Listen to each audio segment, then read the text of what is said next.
to the Union 5 News. I'm Lisbeth. I'm Maria. I'm Aileen. I'm Vladimir. And I'm Miguel.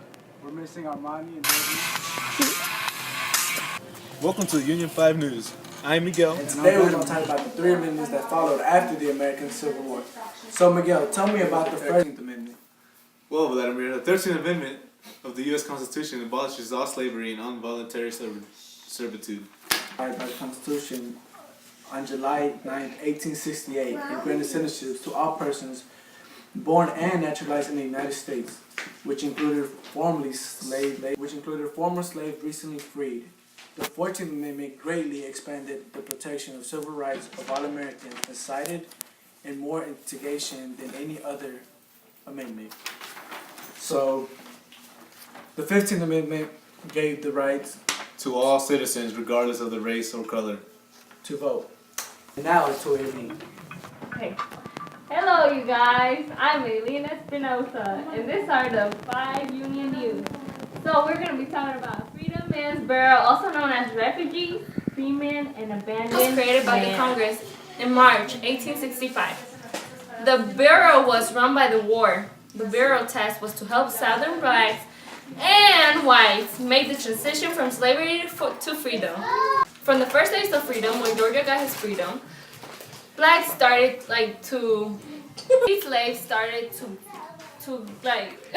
from the first days of freedom, Georgia's freed slaves demanded education. Then, that's where the Morehouse College comes in. So it was just a male college where only blacks could go. They could only attend. Martin Luther King attended there. That's a good fact, you guys. Well, see you next time. Now on to Liz. Today we're going to talk about the Radical Republicans. They were a fraction of American politicians within the Republican Party in about 1854, before the American Civil War, until the Reconstruction in 1877, emphasizing civil rights and voting rights for freedom. Talk about the presidential Reconstruction. After helping to push through the 13th Amendment abolishing slavery, the president sought to quickly restore the rebel states to the Union. In 1864, Abraham Lincoln chose Andrew Jackson, In 1864, Republican Abraham Lincoln chose Andrew Jackson. This is Andrew Jackson. You can't see it. A Democratic senator from Tennessee, as a vice presidential candidate. He hoped that by selecting Johnson, he would appeal to the Southerners who never wanted to leave. Now to Maria. Hi, I'm Maria. Today we're going to be talking about voting restrictions, known as Voting Rights Act, was signed into law on August 6, 1965, which prevent African Americans from voting under the 15th Amendment to the Constitution of this act banned also the literacy test and empowered the federal government to oversee voting in elections in states that had discriminated against minorities. Now we're going to talk about poll taxes. This tax some states of the United States in late 19th centuries as part of the Jim Crow laws. And also has known as the head taxes and soul taxes. And also that enacted in southern states between 1889 and 1910 had the effect of also affect blacks and as well poor whites because payment of the tax was persecuted from grandfather clause original contained in the new states constitutions and Jim Crow laws passed from 1890 to 1910 in many of southern United States. Enacted by 7 southern states between 1895 and 1910 and to declare suffrage to African blacks. Literacy test was preferred to understanding test, which other nations has been matter of idea immigration policy.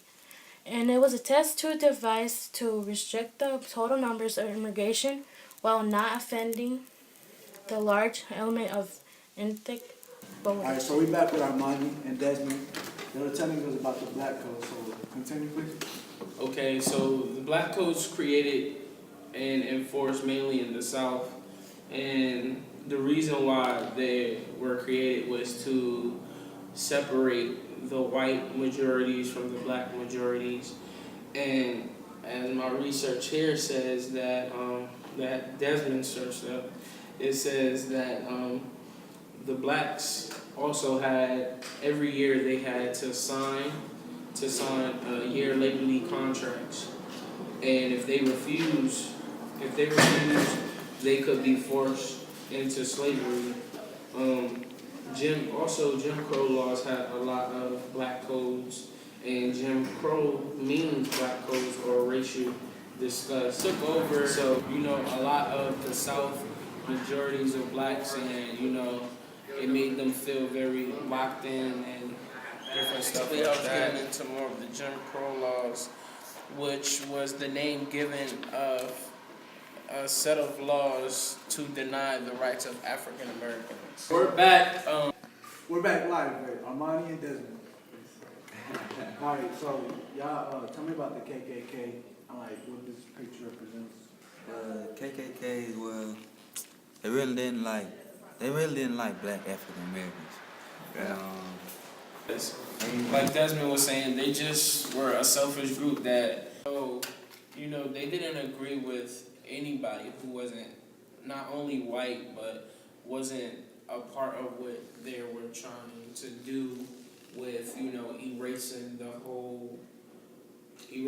whole black society. Like, there only people didn't agree with it, and they would kill anybody. Like, they just were cold-hearted people there. So, there was plenty of kids who got murdered. All right, thanks, Armani and Desmond. Thanks for that time. Thank you, sir. It's good.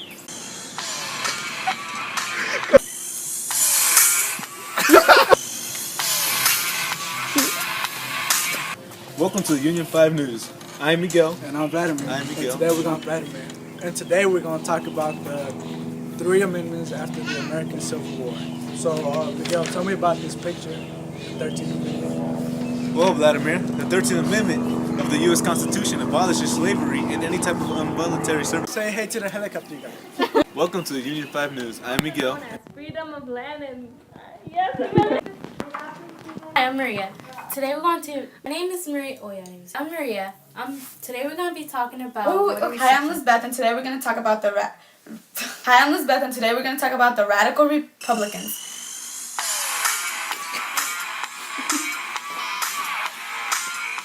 Welcome to the Union 5 News. I'm Miguel. And I'm Vladimir. And today we're gonna talk. So, my research is Desmond. Alright, so Armani, what do you think about this KKK? Look at that. Hey, chill. Look at that. Look at that.